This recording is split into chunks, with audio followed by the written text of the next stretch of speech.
قیامت کے دن سب لوگ اللہ کے سامنے کھڑے ہوں گے تو غریب پیروکار بڑے بن بیٹھنے والوں سے کہیں گے کہ ہم تو تمہارے پیرو تھے، کیا تم اللہ کا کچھ عذاب ہم پر سے دفع کر سکتے ہو؟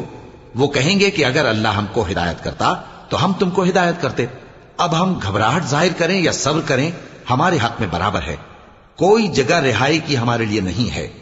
اور جب حساب کتاب کا کام فیصل ہو چکے گا تو شیطان کہے گا جو وعدہ اللہ نے تم سے کیا تھا وہ تو سچا تھا، اور جو وعدہ میں نے تم سے کیا تھا وہ جھوٹا تھا، اور میرا تم پر کسی طرح کا زور نہیں تھا۔ ہاں، میں نے تم کو گمراہی اور باطل کی طرف بلایا تو تم نے جلدی سے اور بے دلیل میرا کہنا مان لیا۔ تو آج مجھے ملامت نہ کرو، اپنے آپ ہی کو ملامت کرو۔ نہ میں تمہاری فریاد رسی کر سکتا ہوں اور نہ تم میری فریاد رسی کر سکتے ہو۔ میں اس بات سے انکار کرتا ہوں کہ تم پہلے مجھے شریک بناتے تھے۔ بے شک جو ظالم ہیں ان کے لیے درد دینے والا